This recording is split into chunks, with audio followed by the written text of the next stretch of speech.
So the other day, I was talking to my friend from university, and he told me he'd applied for over 100 graduate jobs, and he hadn't received a single interview.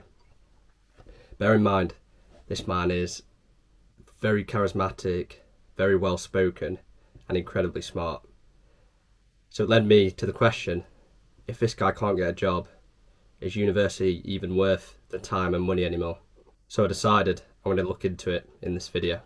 So I'm going to look at the finances behind going to university and the prospects of getting a job afterwards to see if my friend is just an anomaly or the whole of the UK is struggling with this phenomenon. So in this video I'm going to explain to you that student loans aren't actually what most people think they are, and that the current and new proposed repayment terms for those loans are tougher than we've ever seen before. I'm also going to look at the job market for postgraduates after university and how tough it is to land a decent job after university. And then finally, we're going to look at different routes that school leavers can go down instead of going down the university route if they don't fancy the financial implications that come along with going to university. Before I get into the finances of going to university, I just want to say that socially, university is one of the best things that I've ever done. You meet new people, you join societies, and you make some class memories and class friends. So socially, in my opinion, university is completely worth it, and you gain experiences that you'd really struggle to do if you didn't go to university. So I'm going to run through some of the costs of going to university, and the main two big costs are the two loans that you receive. The first one is tuition fee. This is £9,250 a year to pay for your actual course. You never see this money. This money goes straight to university. The second one is a maintenance loan. The amount you receive from this loan depends on how much money your parents are making.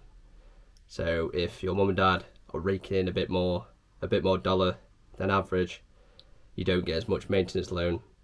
But if your parents aren't earning as much, you're entitled to a lot more. As you can see here, if you're living away from home outside of London, you are entitled to a maximum loan of £10,544 a year. If your parents are doing a bit better and they earn over 45k a year combined, you get the minimum maintenance loan of £4,915 a year. If you're living in London, you get quite a bit more money, I'm pretty sure, due to how expensive it is down there. Also, if you're living away from home and living at the actual university campus, you're entitled to more maintenance loan as opposed to someone who's still living with their parents and commuting to university every day.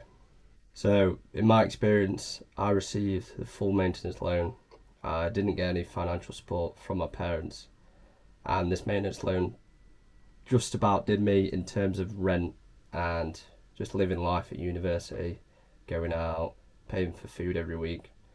I also worked a job every Sunday, which brought me in like £100 a week, which just tipped me over, made me a bit more comfortable at uni. But I imagine for people on the minimum maintenance loan without financial support from your parents, it is quite hard, and you probably have to work a lot more hours a week to just live your life at university and be independent. So the amount of debt you rack up over your time at university is pretty substantial.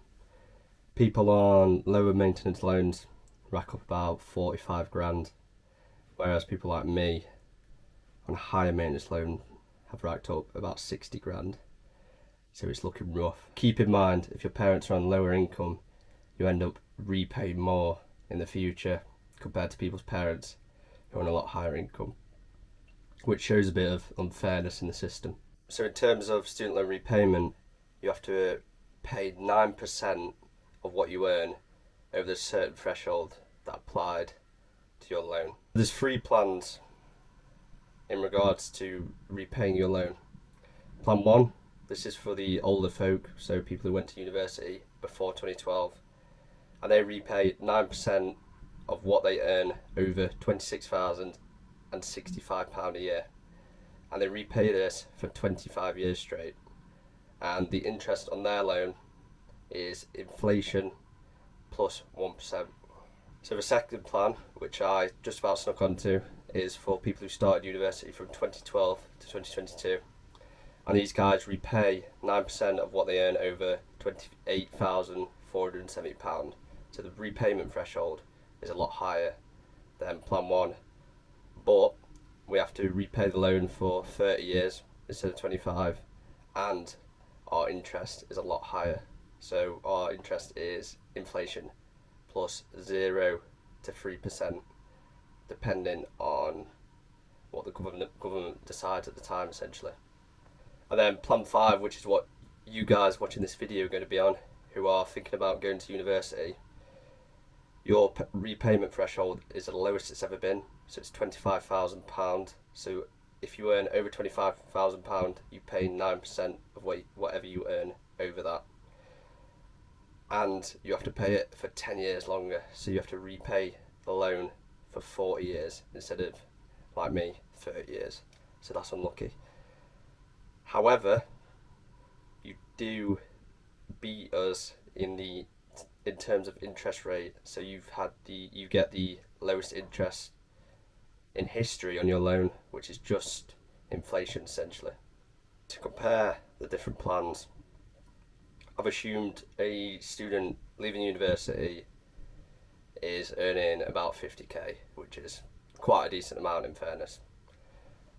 But to illustrate how expensive each plan has been, I've calculated how much each plan has to repay of their student loan each year. So plan 1 has to repay £2,154 a year when earning 50k. Plan 2, which is the lowest payment, has to repay £1,937.70 a year when repaying their loan. And then plan 5, which you guys have to repay the most a year, which is £2,250.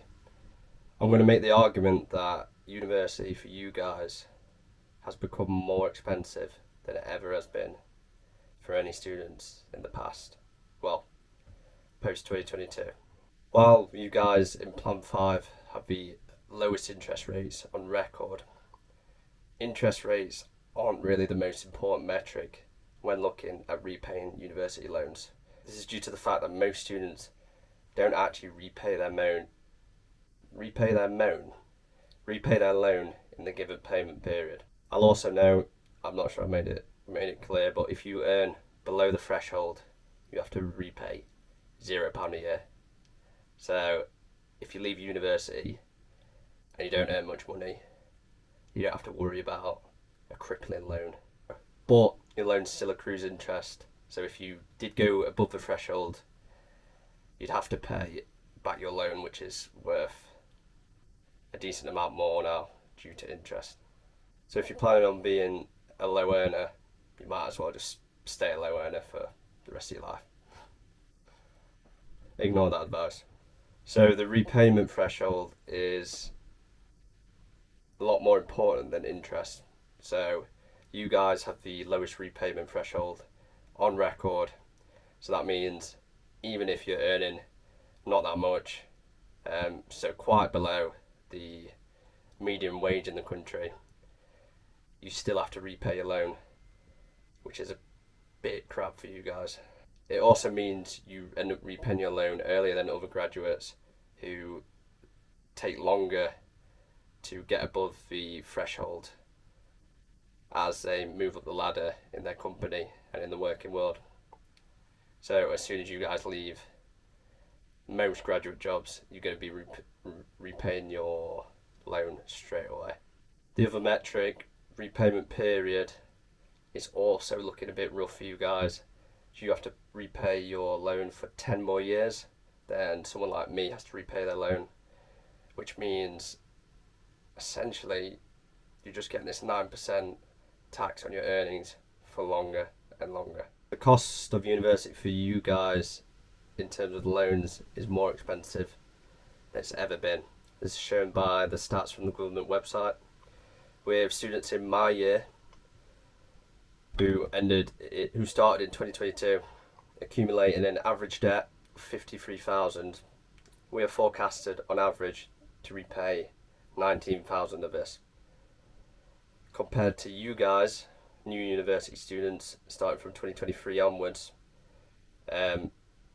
you guys are taking on less debt, on average 45,000. But even though you're taking on less debt, you're repaying more of your loan. So you guys are forecasted to pay on average 28,000, which is 9,000 more than people in my year are paying. So to sum up this section of the video, due to the fact that a large proportion of loans are never repaid, instead of a loan, you get these loans as a 9% tax on your income.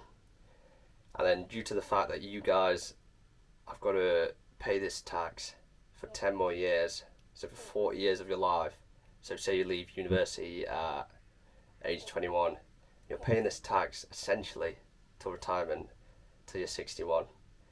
So it ends up turning out to be a lot more expensive for you guys, which you should really consider before deciding whether to go to university or not.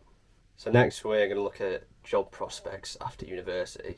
Like I mentioned at the start of the video, I know people who are really struggling to find jobs after university, so I've decided to have a look into the data, and it's not looking good for you guys. So according to the Institute of Student Employers, employers received in 2023/2024 1.2 million applications for just under 17,000 graduate roles, an absolute record high since data began. This works out at a average of 140 applications per graduate vacancy, marking a 59% increase from the data in 2022. So you've got to keep in mind as well, this data is 2 years old. It's probably, let's be honest, it's probably even worse now. However, there is some hope that this increase in applications is just due to students using AI, which speeds up the application process and allows students to rattle off way more applications than people did back in the day.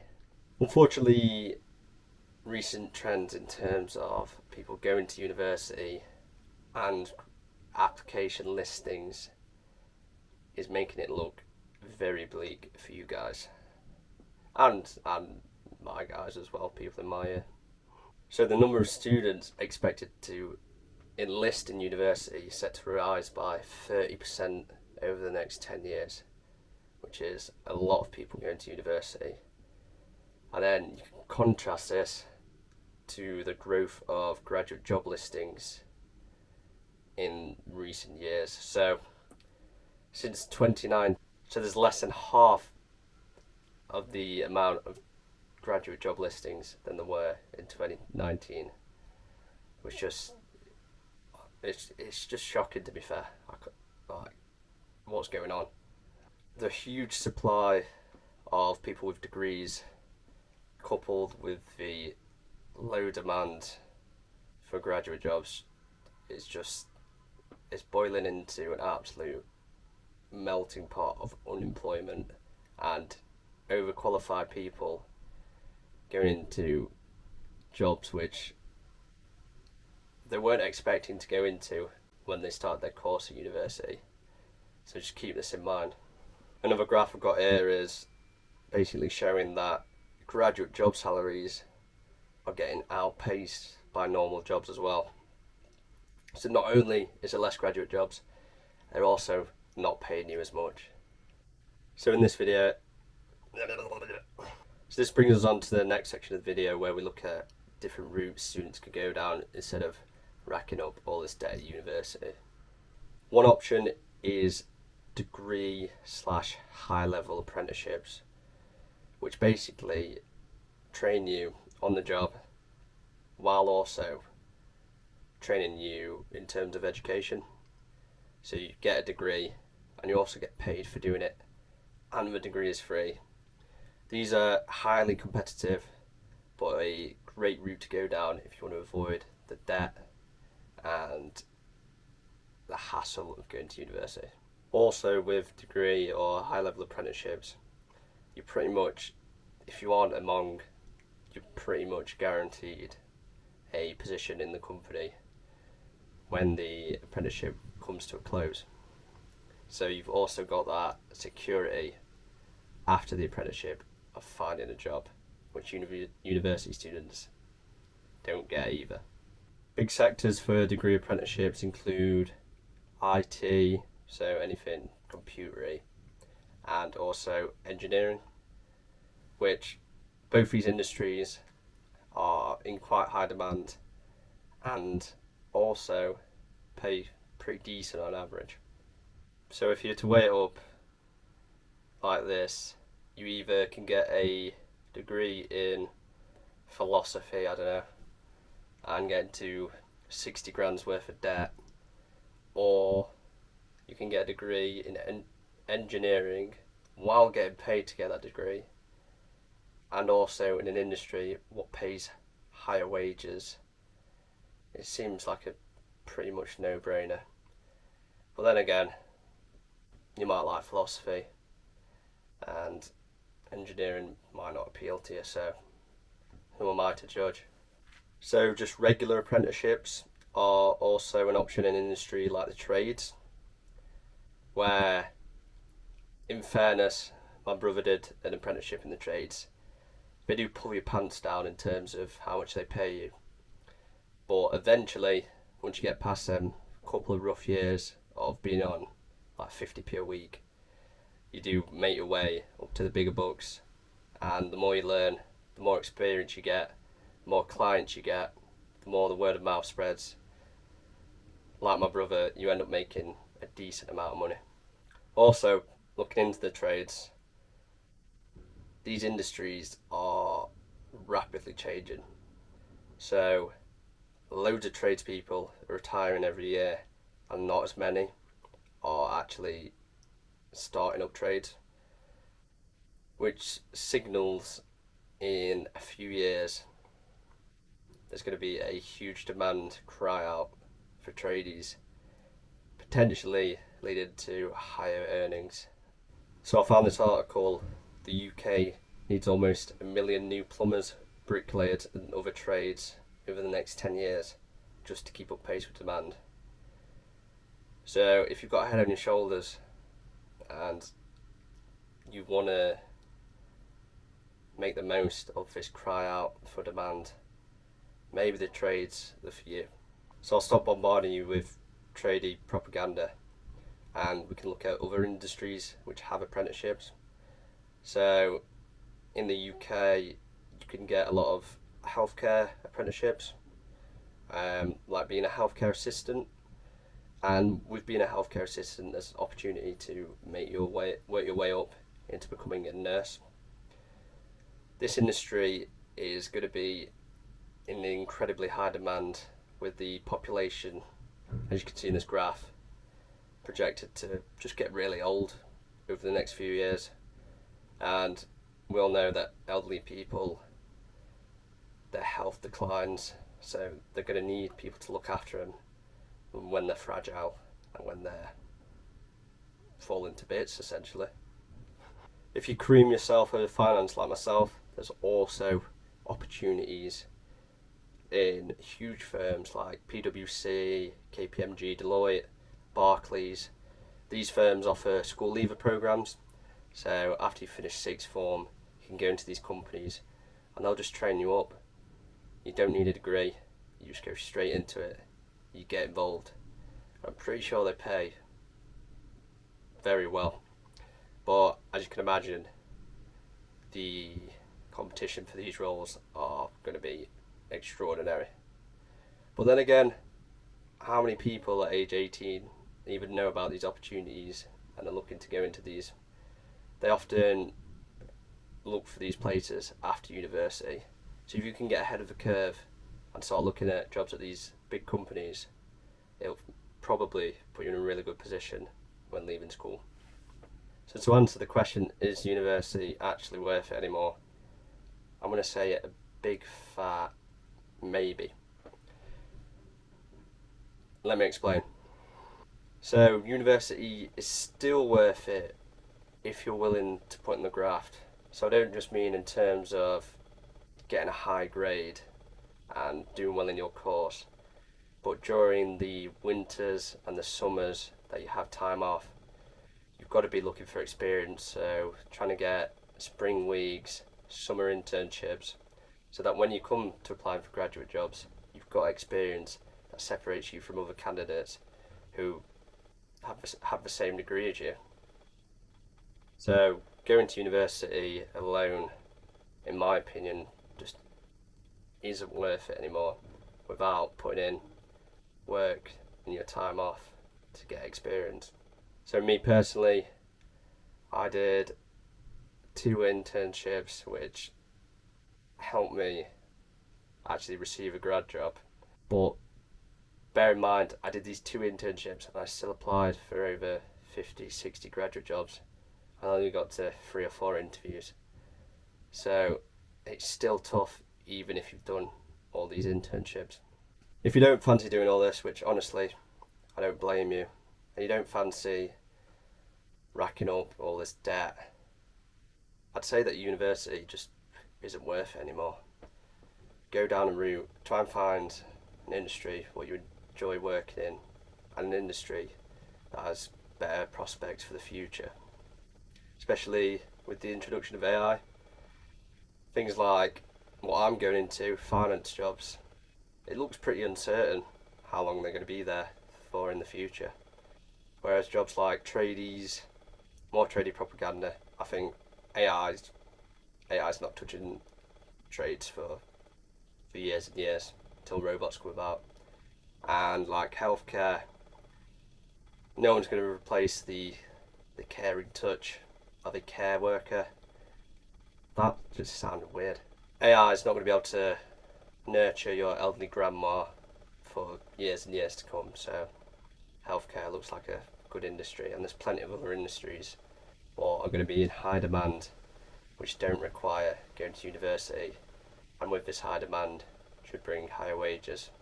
Thanks for watching. If you want to subscribe, can do. If you want to like, can do.